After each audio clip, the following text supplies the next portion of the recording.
Avis vascular centre మన దేశంలోనే the best varicose vein hospital. నమస్తే రమగారు. నమస్తే జయ. రమగారు, మనం ఒక వీడియోలో సప్త చిరంజీవులు అంటే ఎవరు, వాళ్ళ యొక్క విశిష్టత మాట్లాడుకున్నాం. ఆ రోజు అనుకున్నాం మనం ఒక్కొక్కరి గురించి చెప్పుకుందాం అనేసి. సో సప్త చిరంజీవులో మొట్టమొదటి చిరంజీవి ఎవరు, ఆయన ఇంకా జీవించే ఉన్నారని అనుకుంటున్నాం కాబట్టి ఆయన చరిత్ర ఒక్కసారి. మొట్టమొదటి వాడు అశ్వత్థామ. అశ్వత్థామ. అయితే సప్త చిరంజీవుల్లో మిగిలిన వాళ్ళందరూ అద్భుతమైన చరిత్ర కలిగిన వాళ్ళు. ఈయన కొంత భగవంతుని శాపానికి గురైన వాడు అశ్వత్థామ. అద్భుతమైన పుట్టుక కలిగిన వాడే కానీ జీవితం అంతా అద్భుతాలే ఉన్నాయి ఆయనకి. చివర ఆయన చేసినటువంటి మరి తొందరపాటు పని అనొచ్చా, లేకపోతే ఇక ఒక కుమారుడిగా అతను చేయదగిన పనిని చేసుంటాడు బహుశా. దానివల్ల కొంత శాపాన్ని అనుభవిస్తాడు. ఆయన అనుభవిస్తున్నాడు. దైవ నిర్ణయమే, అది తప్పేదేం లేదు కదా. ద్రోణాచార్యుని కుమారుడు అశ్వత్థామ. ఈ ద్రోణుడు ఎవరు? ద్రోణుడికి కూడా చాలా పూర్వకథ ఉంది. ద్రోణుడి చరిత్ర మనం ఇంకోసారి చెప్పుకుందాం, అశ్వత్థామ గురించే చెప్తాం. రైట్. అయితే ఈ ద్రోణాచార్యుడికి కృపి అనే ఆవిడతోటి వివాహం అయింది. వీళ్ళు కృపాచార్యుడు కృపి అని అన్నా చెల్లి కవల పిల్లలు వాళ్ళు. ఆ కవల పిల్లల్లో ఒకరైనటువంటి కృపిని ఆయన పెళ్లి చేసుకున్నారు ద్రోణాచార్యుడు. అయితే ఈయన మొదట ఆయన విద్యాభ్యాసం చేసే కాలంలో ద్రుపదుడు, ఎవరు ద్రౌపది తండ్రి ద్రుపద మహారాజు, ఆయనకి సహాధ్యాయిగా ఉన్నాడు ద్రోణుడు. వాళ్ళిద్దరు కలిసి చదువుకున్నారు. ద్రోణుడు ఒక బ్రాహ్మణ మునికుమారుడు, ద్రుపదుడేమో రాజకుమారుడు. వీళ్ళు కలిసి చదువుకున్నప్పుడు నేను రాజయ్యాక నీకు ఏ కావాలంటే అది చేస్తానని ఇలా కొంచెం ఎక్కువ స్నేహంగా ఉండేవాళ్ళు. తర్వాత ఎవరిదైనా విద్యాభ్యాసం అయిపోయాక ద్రోణాచార్యుడు ఆయన పరిస్థితిని వెతుకుంటూ ఆయన అవతలకి వెళ్ళిపోయాడు. ద్రుపదుడు రాజు అయ్యాడు. ఈ ద్రోణుడికి కృపితో వివాహం అయింది. చాలా కాలం సంతానం కలగల. అయితే ఆయన ఎంతో శివుడి గురించి తపస్సు చేస్తే పరమేశ్వర వర ప్రసాదంగా ఆయనకు ఒక కుమారుడు కలిగాడు. శివుడికి త్రినేత్రం ఉన్నట్టుగా ఆ కలిగిన కుమారుడికి నుదుటి మీద ఒక మణితోటి జన్మించాడు అతను. ఆ మణి ప్రభావం వల్ల అతనికి ఆకలి దప్పులు ఉండవు, అలసట ఉండదు, అజేయుడు, అతన్ని ఎవ్వరూ జయించలేరు, మరణం లేదు, ఎవరు అతన్ని ఏం చేయలేరు. ఇలాంటి లక్షణాలతోటి ఒక కుమారుడు జన్మించాడు ద్రోణాచార్యుల వారికి. ఆ పిల్లవాడే అశ్వత్థామ. ఒకడే సంతానం.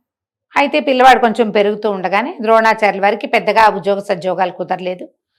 కొంచెం పిల్లవాడికి పాలకి వాటికి ఇబ్బంది పడుతూ ఉండేవాళ్ళు. ఆయన ఏమనుకున్నాడంటే, ద్రుపదుడు మన స్నేహితుడు కాబట్టి ద్రుపద మహారాజు దగ్గరికి వెళ్ళి తనకు కావలసిన వస్తువు అడిగి తీసుకుందాం, ఇంకంతకంటే ఆయనకి ఏమీ లేదు. వెళ్ళి ఆ సభలోకి వెళ్ళి నేను నీ స్నేహితుడినని పలకరించాడు. ఒక ఆవునివ్వమని అడిగాడు. అడిగితే ద్రుపదుడు ఒప్పుకోలే. నువ్వు నా స్నేహితుడివే కాదన్నాడు, నువ్వెవరో నాకు తెలిసి పేద బాపడివి, నీతో నాకు స్నేహం ఏమిటి అని నిండు కొలువులో స్నేహితుడిని అవమానించాడు. ఆ అవమానాన్ని తట్టుకోలేకపోయాడు ద్రోణాచార్యుడు. అవమానపడి బయటకు వచ్చేసాడు. బయటికి వచ్చేసి ఈయన ఏం చేశాడు, తన భావమరిదైన కృపాచార్యుడు ఇక్కడ పాండవుల దగ్గర అంటే కురు రాజ్యంలో హస్తినాపురంలో వాళ్ళకి గురువుగా ఉన్నాడు. కృపాచార్యుడు కురురాజులకి గురువు. అతని దగ్గరికి వెళ్తే తనకి ఇంకేదైనా అవకాశం లభిస్తుందని ఆయన దగ్గరికని బయలుదేరాడు. హస్తినాపురం వచ్చాడు. ఇంకా ఈయనకి ద్రోణుడికి విలువిద్యలో ఉన్న ప్రవేశము వాటి వల్ల కృపాచార్యుడు ఇంకా పెద్దవాళ్ళకి చెప్పి ఆయనకు ఉద్యోగం అది ఏం వేయించల, ఇంకా జరగల. కానీ వచ్చిన కొత్తల్లోనే ఏమైంది, రాజకుమారులు ఒక చోట ఆడుకుంటున్నప్పుడు ఆ ప్రాంతానికి ద్రోణాచార్యుల వారు వెళ్ళారు. ఈ రాజకుమారులు బాలు ఆడుకుంటున్నారు. ఆ బంతి నీళ్లలో పడిపోయింది, బావిలో పడింది. పిల్లలంతా బావి చుట్టూతో చేరారు. ఆ బావిలో నుంచి బంతి ఎట్టా తీయాలో తెలియటల్లా. ఆ ప్రాంతంలో నుంచి వెళ్తున్నటువంటి ద్రోణాచార్యుడు ఏం చేశాడట, ఒక గడ్డిపోచని అస్త్రమంత్రంతో మంత్రించి వరుసగా ఒకదాని వెనకాల ఒకటి గడ్డిపోచల్ని బాణాల్లాగా వేసి బంతిని బయటికి తీశాడు. మీరంతా రాజకుమారులు కదా, మీరు విలువిద్య నేర్చుకోవట్లేదు ఎందుకు? విలువిద్య వస్తే ఇది తీయటం సులువు కదా అన్నాడు. వీళ్ళకి ఈయన దగ్గర ఉన్న అత్యద్భుతమైన విద్య బాగా నచ్చింది ఆ రాజకుమారులకి. నేర్చుకోవాలనిపించింది.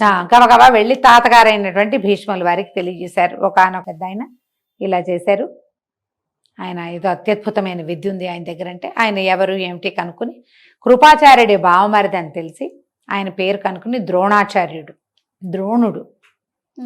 ఆ ద్రోణాచార్యుల్ని పిల్లలకి ఆయుధ గురువుగా, అస్త్ర విద్యకు గురువుగా పెట్టుకున్నారు.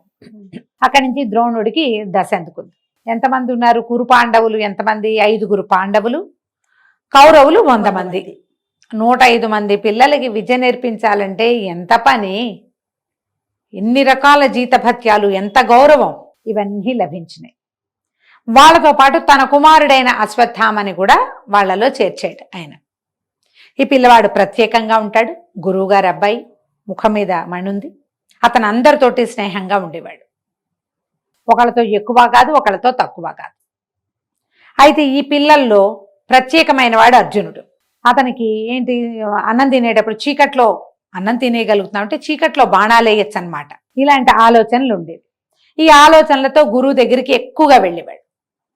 ఆయనకి పరమ ప్రీతి, నేర్చుకునే వాళ్ళలో ఎక్కువ ఆసక్తిగా ఉండే పిల్లల పట్ల, విద్యార్థి పట్ల గురువుకు ఉంటుంది. ఆయన అర్జునుడిని బాగా తయారు చేశాడు. అర్జునుడితో పాటు ధీటుగా తన కుమారుడిని కూడా తయారు చేస్తూ, అర్జునుడు సంయమి అంటే నిదానిస్తాడు, తొందరపాటు వాడు కాదు, విసురున బాణం వేయుడు, యుద్ధకాంక్ష కలిగిన వాడు కాదు, పోరాట పటిమ ఉన్నవాడు. పటిమ ఉంది కానీ తనంతట తను పోరులోకి దిగే మనస్తత్వం ఉన్నవాడు కాదు. సంయమనం కలిగినవాడు. తల్లి అన్నయ్య అదుపులో ఉంటాడు. అన్నదమ్ముల అదుపుంది, తల్లి అదుపుంది. పైగా అప్పటికి క్రమంగా అతని వయసు వచ్చే కొందికి భగవంతుడి అవతారమైన శ్రీకృష్ణుడితోటి స్నేహము, మిత్రత్వము, బాంధవ్యము ఉన్నాయి. వాళ్ళకి స్వయాన మేనత్త కుమారుడు, ఆయన మేనమావ కొడుకు. దానివల్ల భగవంతుని యొక్క అదుపులో ఉన్నవాడు. కొంచెం నిదానిస్తాడు. కానీ అశ్వత్థామ అదుపున్నవాడు కాదు. శీఘ్ర తీవ్ర కోపి, చటుక్కుని వస్తుంది కోపం అతనికి. అందుకని కొన్ని విద్యలు అతనికి చెప్పినవి ఒకటి అరా తన కుమారుడికి ద్రోణుల వారు చెప్పలేదు, ఎక్కువ ఇంపార్టెన్స్ ఇచ్చారు. ఇలా కాలం గడిచింది. తర్వాత కౌరవులకి పాండవులకి పడటం మానేసింది. వాళ్ళు వీళ్ళు బాధించుకున్నారు, చిన్న పొన్న గొడవలైనాయి. తర్వాత ఏమో మాయాద్యూత క్రీడ ఆడారు. పాండవులు వనవాసానికి వెళ్ళారు, మళ్ళీ తిరిగి వచ్చారు. ఈ మధ్యలో ఏమైంది, పాండవులు కౌరవుల విద్య అయిపోయాక ఈ ద్రోణాచార్యుల వారు అతన్ని అడిగారు, వీళ్ళని శిష్యుల్ని, మీకు చదువు అయిపోయింది అని చెప్తే వాళ్ళంతా ఏమన్నారు, గురుదక్షిణ ఇస్తామన్నారు. గురుదక్షిణగా ఆయన ఏమడిగాడు, ద్రుపదుణ్ణి జయించండి నా కోసం. అతని నుంచి అవమానపడ్డాను కాబట్టి ద్రుపదుణ్ణి జయించమంటే ఈ మొత్తం 105 మంది వెళ్ళారు. కౌరవుల్ని అతను తిరగొట్టేసేట ద్రౌపదుడు. కానీ పాండవులు 5 ద్రుపదుణ్ణి పట్టేశారు. వాళ్ళు గట్టివాళ్ళు కదా. ఎంత వీళ్ళు కొట్టుకున్నా మళ్ళీ గురువు గారు చెప్పగానే అందరూ కలిసి వెళ్ళారు. వాళ్ళు అన్ని చాలా చోట్ల కలిసే ఉన్నారు. వాళ్ళు కౌరవ పాండవులు చాలా విషయాల్లో కలిసే ఉన్నారు. రాజసూయం చేసినప్పుడు వీళ్ళందరూ వాళ్ళ ఇంట్లో పనిచేశారు, వెళ్ళి కలిసే ఉన్నారు. లోపల ఉండేది మంట, అయిష్టం. కానీ పాండవులు మాత్రం అయిష్టాన్ని ప్రదర్శించే వాళ్ళు కాదు, సంయములు వాళ్ళు. వాళ్ళ అమ్మ కంట్రోల్ ఉండేది వాళ్ళ మీద, అట్లా అనకూడదు, మాట్లాడకూడదు, లొంగి ఉండాలని చెప్పేది ఆవిడే. ఊరుకునేవాళ్ళు. వాళ్ళకి కంట్రోల్కి వచ్చే తక్కువ. వాళ్ళలో వాళ్ళని పైగా 100 మంది మాట్లాడుకునేటప్పుడు రకరకాలు బయటపడిపోయేవి.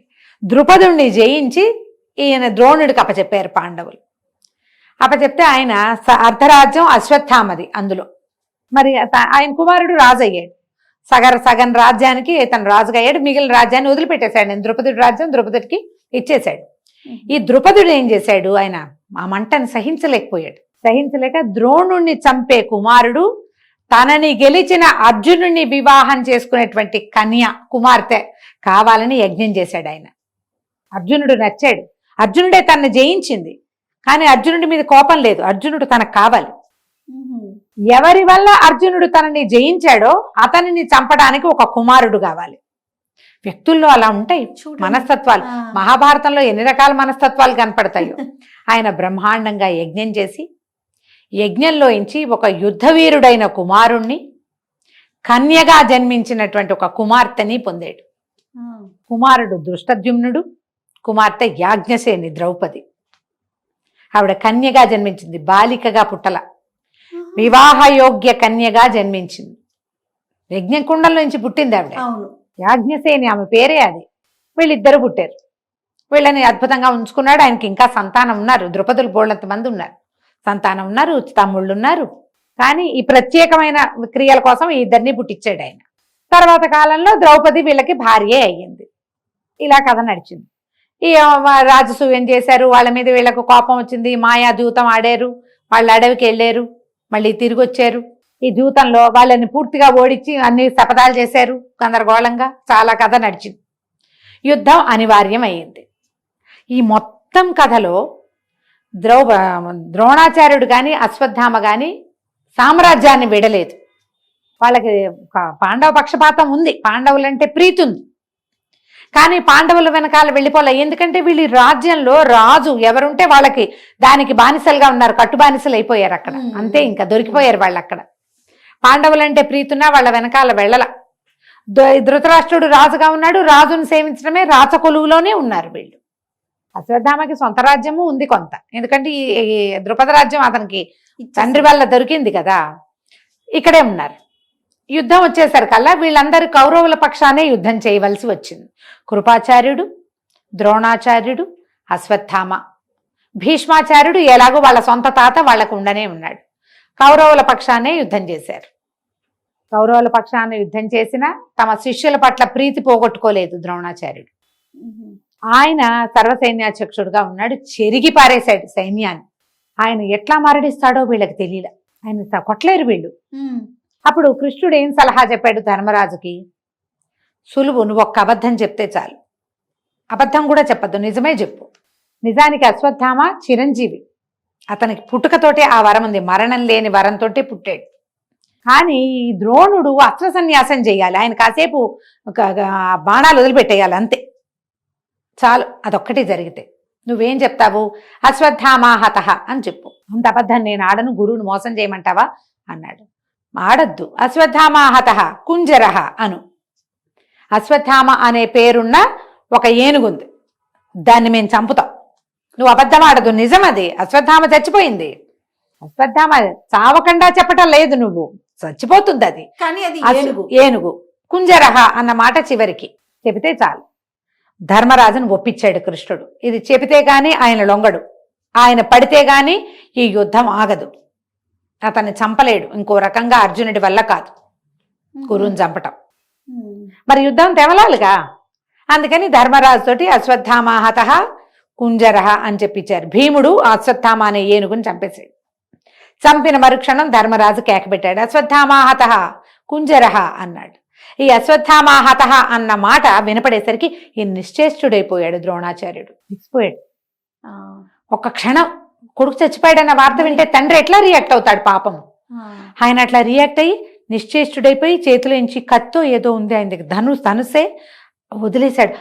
అట్లా అయిపోయాడు, బిగుసుకుపోయాడు. ఎప్పుడైతే ఈయన బిగుసుకుపోయాడో, ఈయన మరణం కోసమే యజ్ఞంలోంచి పుట్టినటువంటి దృష్టద్యుమ్నుడు చక్మంది రథం దిగి వచ్చేసి కత్తితోటి ఆయన మెడ ఉత్తరిచ్చేశాడు. ద్రోణాచార్యుడు చనిపోయాడు కేకలు పెట్టారు. ఆయన ఇంకొక గొంతైతే నమ్మేవాడు కాదు, సాక్షాత్తు ధర్మరాజు. అసలు అతను అబద్ధమే ఆడ్డం. ఆయనకు ఒక 5 నిమిషాలు సమయం ఉంటే తెప్పరిల్లి నా కొడుక్కి చావెందుకు వస్తుంది అని ఆలోచించేవాడు. కానీ అలా జరగల.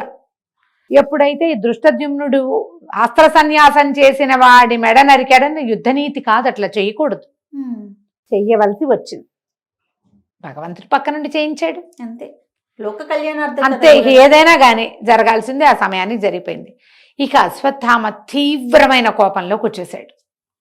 పాండవుల మీద మంట, దృష్టద్యుమ్నుడి మీద కోపం, ఏం చెయ్యాలో తెలీదు. చెరిగాడు, బాగా యుద్ధం చేశాడు, కానీ ఏమీ అవ్వలేదు. ఈ లోపల కర్ణుడు వచ్చాడు, కర్ణుడిని కూడా సర్వసైన్యాధ్యక్షుడిని చేశాడు. ఆ కర్ణుడు మరణించాడు. అందరూ పోయారు. దుశ్శాసనుడిని చంపేశాడు భీముడు, అందరూ అయిపోయారు. ఇక మిగిలింది ఎవరు? ఈయన సుయోధనుడు పారిపోయాడు.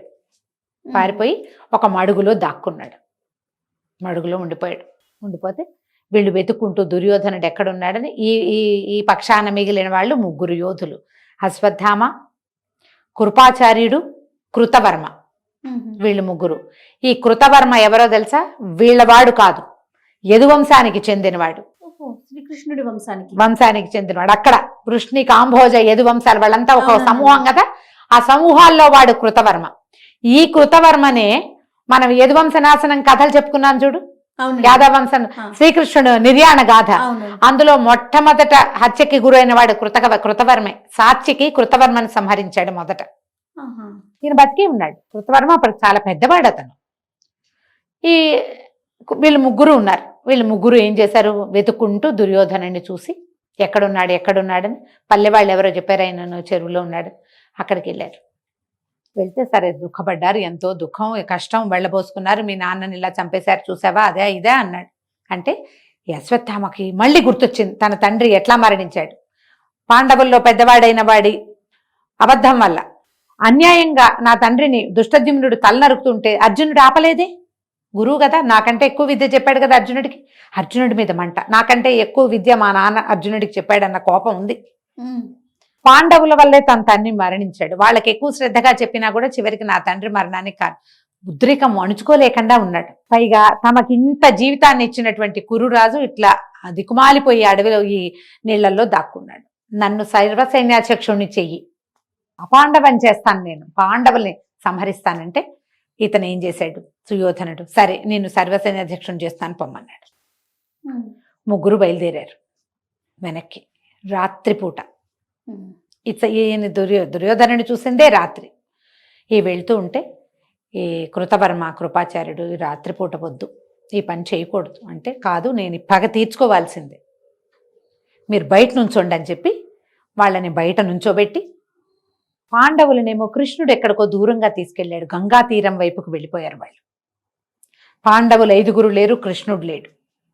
ఈ గుడారాలన్నీ వేసి ఉన్న గుడారాల్లో మొత్తం మిగిలిన పాండవుల జనమంతా నిద్రపోతున్నారు. ఇందులో పంచపాండవుల యొక్క కుమారులైన ఉప పాండవులు, ద్రౌపది యొక్క కుమారులు, కొంచెం చిన్న వయసు వాళ్ళే కానీ యుద్ధంలో ఉన్నారు వాళ్ళంతా.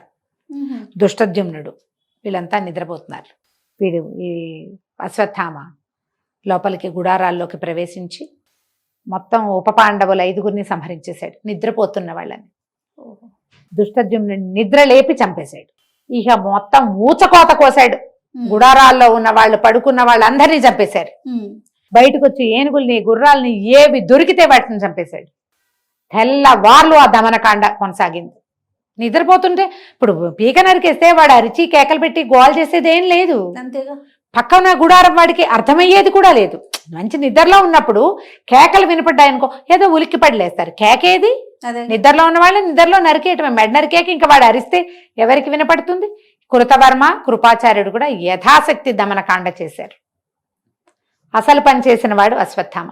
సంహరించేసి పాండవులందరూ ఉప పాండవుల్ని చంపేశానని దుర్యోధనుడికి తెలియజేసి నువ్వు సంతోషంగా ఉండు చేసేసి, తర్వాత తను చేసిన ఆ క్రియని తలుచుకుని భయం వేసింది. వచ్చేస్తే పాండవులు ఏం చేస్తారు తన్ని? కృష్ణుడు బతకనిస్తాడా? వెళ్ళిపోయాడు. ఇక యుద్ధాన్ని వదిలేశాడు. ఇక ఈ కురుక్షేత్రం లేదేం లేదు, నడుచుకుంటూ వెళ్ళిపోయాడు. తెల్లవారింది, పాండవులు వచ్చారు. చూస్తే ఏముంది? ఏమీ లేదు. పిల్లలు చచ్చిపోయి ఉన్నారు, ఉప పాండవులు చనిపోయి ఉన్నారు, దుష్టద్యుమ్నుడు చనిపోయాడు. మొత్తం పీనిగల కుప్ప అదంతా. గుడారాలన్నిట్లలోనూ శవాలే, గుర్రాలు ఏనుగులు అన్నీ శవాలే. రాత్రి అక్కడ రక్తపిశాచి నాట్యం చేసినట్టుంది. ఈ పని చేసిన వాడెవరు? అశ్వత్థామ. తెలిసిపోయింది. ఇక అశ్వత్థామని వెతుక్కుంటూ బయలుదేరారు రథాల మీద. అశ్వత్థామ ఎటు వెళ్ళాడంటే వెళ్ళాడు వ్యాస మహర్షి ఆశ్రమం వైపు. వెళ్ళి పట్టుకున్నారు. అతనేం చేశాడు? అక్కడికి వెళ్ళాక కూడా ఊరుకోలే. మళ్ళీ అర్జునుడితోటి యుద్ధం. బ్రహ్మశిరోనామకాస్త్రం అని ఒక అస్త్రం. ఆ అస్త్రాన్ని అతను ఏం చేశాడంటే పాండవుల ఇళ్లలో ఇంకా ఉన్నటువంటి గర్భస్థ శిశువుల మీద కూడా వేశాడు ఆ బాణం. బ్రహ్మాస్త్రం వేస్తే అర్జునుడికి తన ఆ బ్రహ్మశిరోనామకాస్త్రాన్ని, బ్రహ్మశిరాన్ని వెనక్కి తీసుకోవడం వచ్చు. ఈయన చెప్పాడు ద్రోణుడు, ఆ ప్రయోగము ఉపసంహారము 2 విద్యలు. ఏదైనా వేయటం ఒకటే కాదు, దాన్ని వెనక్కి తీసుకోవటం 2వ విద్య. అది రావాలి. అశ్వత్థామకి ఉపసంహారం రాదు. ఉపసంహారం రాని దాన్ని అసలు ప్రయోగించకూడదు. వెనక్కి తీసుకోవడం రాని దాన్ని వేయటం ఎందుకు? వేసేది మహాస్త్రాలు ప్రపంచం మీద పడిపోతాయి అవి. ఈ పాండవుల అపాండవ మగుగాక అని వేశాడు. పాండవులు లేకుండా వాళ్ళ వంశాల మీదకి వేసేసాడు. వీళ్ళని ఏం చేయలేడు. గర్భస్థ శిశువులు పిండ దశలో ఉన్నటువంటి చాలా మంది ఆడవాళ్ళు ఉన్నారు. వీళ్ళకి అన్ని పోయినాయి. చివరికి కనడానికి సిద్ధంగా ఉన్న ఉత్తరాగర్భంలోకి కూడా వెళ్ళిపోయింది. అది అమ్మాయి నిండు నెలలతోటి ఉంది, అభిమన్యుడి భార్య. దేవతలు కూడా దిగొచ్చారు. వ్యాస మహర్షి వచ్చి ఆపాడు వీళ్ళని. ఆ అస్త్రం నేను వెనక్కి తీసుకోలేను అనేసాడు అశ్వత్థామ. అర్జునుడు తీసుకోగలడు, ఇతను తీసుకోలేడు. ఆ అస్త్రం రాదు అతనికి. అప్పుడు కృష్ణుడు ఉపసంహారం అర్జునుడితోటే చేయించాడంటారు. ఆయన పట్టుకున్నారు. పట్టుకుని పెడరెక్కలు విరిచిగట్టి తీసుకొచ్చారు. ద్రౌపది దగ్గర పడేశారు. నీ కొడుకుల్ని చంపిన శిశుహంత వీడు, పిల్లల్ని చంపేశాడు. అది కూడా నిద్రపోతున్నా. అసలు నిద్రపోయే వాళ్లే శవంతో సమానం. జీవించి ఉన్నట్టు కాదు, నిద్రించేవాడు జీవించి ఉన్నట్టు కాదు. అలాంటి వాళ్ళని రాత్రి తమ సొంత స్థలాలలో నిద్రించేవాళ్ళు, శిశువులు, బాలురు. అతనేమో 100 సంవత్సరాల పైన వయసున్నవాడు. వీళ్ళు 14-13 ఏళ్ల పిల్లలు. శిశువంతా నీ 5 కుమారులే. గర్భశోకం చిన్నదా, 5 కుమారులు. ఆవిడ విపరీతంగా ఏడ్చింది. నా పిల్లలో అని ఏడ్చింది.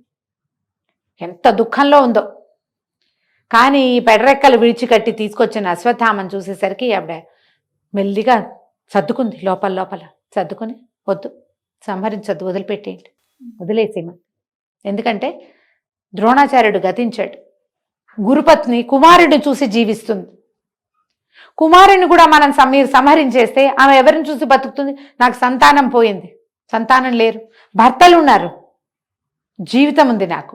ఆమెకేముంది జీవితం? భర్త పోయి కుమారుడు పోతే ఆవిడ ఎట్లా బతుకుతుంది? నేను అనుభవిస్తున్న ఈ దుఃఖం గురుపత్నికి పనికిరాదు. ఆల్రెడీ కౌరవులంతా పోయి ఆవిడ గాంధారి దుఃఖంలోనే ఉంది.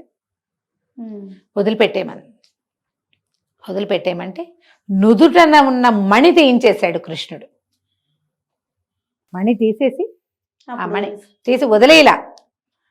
నువ్వు జీవించి ఉన్న నాళ్ళు దుర్వాసనతోటి, రక్తమాంసాలు ఓడుతూ, శరీరం నిండా వ్రణాలతోటి జీవించి ఉంటావు.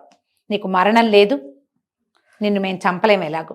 కానీ 3000 సంవత్సరాలు నువ్వు ఇలాగే ఒంటి నిండా పుళ్ళు, సరైన వస్త్రం లేకుండా, కేశ సంస్కారం లేకుండా, ఒంటి నిండా వ్రణాలతోటి దుర్వాసన వెలువరుస్తూ, నిన్ను చూస్తేనే పాపం, నీలాంటి వాడు కంటపడితే పాపం అని ఇలా శపించి అతన్ని వదిలిపెట్టించాడు. చిరంజీవిగా ఉన్నా కూడా శాపగ్రస్తుడైపోయాడు ఆయన. ఆ మణిని తీసుకున్నారు. ఆ మణిని ధర్మరాజుకు చేయించిన కిరీటంలో పొదిగించారంటారు. ఆయన కిరీటం పెట్టుకున్నాడు కదా, అందులో ఉండిపోయింది అది.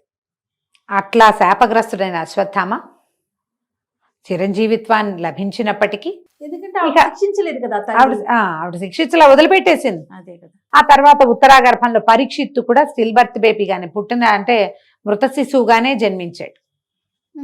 జన్మిస్తే కృష్ణుడు చక్రాయుధం అడ్డు వేసి ఆ బ్రహ్మశిరో నామకాస్త్రం ఆ శిశువుకి తగలకుండా ఆపాడని అలాంటి కొన్ని కథలు చెప్తారు. ఈయన వెళ్ళి పిల్లవాడిని బతికించాడు. ఇదొక్కతే, ఇంకెవ్వరూ లేరు మాకు. ఆవిడ ఏడ్చింది, ద్రౌపది ఏడ్చింది, సుభద్ర ఏడ్చింది. ఒక శిశువు నీ మేనల్లుడి కుమారుడు ఇంత యుద్ధం చేశాక వీళ్ళ తర్వాత ఈ రాజ్యాన్ని పరిపాలించేవాడేడి అని పరమ దుఃఖంతో ఆడవాళ్ళిద్దరూ, చెల్లెళ్ళిద్దరూ శోకిస్తే ఆయన ఆ ఉత్తరాగర్భస్థ శిశువుని మాత్రము కాపాడాడు. ఆయన తన బలాన్ని అడ్డం పెట్టి ఆపాడనమాట. అది భగవంతుని యొక్క చర్య. దానివల్ల పరీక్షిత్ మహారాజు జీవించాడు. ఆ పరీక్షిత్తుని అక్కడ తర్వాత 35 సంవత్సరాలు, ఈ యుద్ధం అయిన తర్వాత 35 ఏళ్లకి అతన్ని రాజుని చేసి పాండవులు మహాప్రస్థానానికి వెళ్ళిపోయారు. వీళ్ళందరి కథలు ముగిసినాయి. కానీ వీళ్ళతో పాటే చిన్నతనం నుంచి ఉండి యుద్ధంలో అజేయుడుగా నిలబడిన అశ్వత్థామ మాత్రం ఈ ఒక తొందరపాటు, ఆ తండ్రి మరణం వల్ల అతనికి వచ్చిన కష్టము, దుఃఖము, తమని ఇంత వాళ్ళని చేసినటువంటి కురు సామ్రాజ్యానికి పట్టాభిషిక్తుడు కావాల్సిన సుయోధనుడి యొక్క దుస్థితిని చూసి కదిలిపోయి వీళ్ళ మీద కోపం, ఆయన మీద జాలి. నిజానికి అతని వల్లే ఇదంతా జరిగిందని అనిపించాల ఆ సమయంలో. వాళ్ళకు ఒక 5 ఊళ్ళు ఇస్తే సరిపోయేదిగా. వాళ్ళు మాకు రాజు అక్కర్లేదన్నారు, 5 ఊళ్ళు ఇవ్వు చాలు అన్నారు. సూది మనం మోపినంత స్థలం ఇవ్వనన్నాడు. రాజ్యాల కోసమే. అతని తొందరపాటు, అతని మొండితనం వల్లే ఇదంతా సంప్రాప్తించింది. అతని తండ్రి మరణానికి దుష్టద్యుమ్నుడి కంటే ప్రధానమైన కారణం సుయోధనుడే కారణం. కానీ మూలకందం అతడే. కానీ ఆ సమయానికి అందరినీ పోగొట్టుకుని ఆ నీళ్లలో మడుగులో దాక్కుని ఎవరు లేక అలోలక్షణాన్ని అఘోరిస్తున్న దుర్యోధనుని చూసి ఆయన స్థితి పట్ల జాలి, తండ్రి మరణం పట్ల ఆక్రోశంతో ఈత చేయకూడని పని చేసినందువల్ల ఆయనకి ఇలాంటిది సంప్రాప్తించింది. బ్రాహ్మణుడు తర్వాత తమకి వీళ్ళందరూ ఏమిటి, తన తండ్రి యొక్క శిష్యులు అన్నదమ్ములతో సమానం. హిందీలో గురుభాయ్ అంటారు. గురువు గారి పిల్లలు సోదరతుల్యులు, ఆవిడ తల్లి అన్నదమ్ములు. మరి నువ్వు చేసిన పని ఏంటి? సొంత పిల్లల్ని చంపుకున్నట్టే కదా. అంతేగా. దుర్యోధను చేసింది ఒక పని అయితే ఇతను చేసింది ఈ పని. దీనివల్ల అశ్వత్థామ చిరంజీవిగా ఉన్నప్పటికీ అశ్వత్థామని చూడకూడదన్న ఒక మాట కూడా ఉంటుంది. ఆయన కనుక కనపడితే చెడు వస్తుంది. అదేలేండి. గాలిలో ఒక తెలియని దుర్వాసనలు అవి వస్తాయట. ఆయన అటువైపు వచ్చినప్పుడు కనపడకుండానే ఉండుంటాడు. బహుశా ఆయన భూమి మీద తిరుగుతూనే ఉంటాడు. చాలా బాగుంది రమ్మగారు. అదే మనం మహాభారతం అంతా ముట్టుకున్నాం చూడు. ఎన్ని స్టోరీలు ఉపకథలు ఎన్నో కథలు ఉన్నాయి. అశ్వత్థామ మాట్లాడిన ఘట్టాలు అవి చాలా ఉన్నాయి. కానీ మనం ఏదో బ్రీఫ్ చేసినా ద్రోణాచార్యుడి సంగతి చాలానే చెప్పుకున్నాం మనం. మళ్ళీ ఇంకో కథ మళ్ళీ చెప్పుకుందాం. తప్పకుండా. నమస్తే. నమస్తే జయ.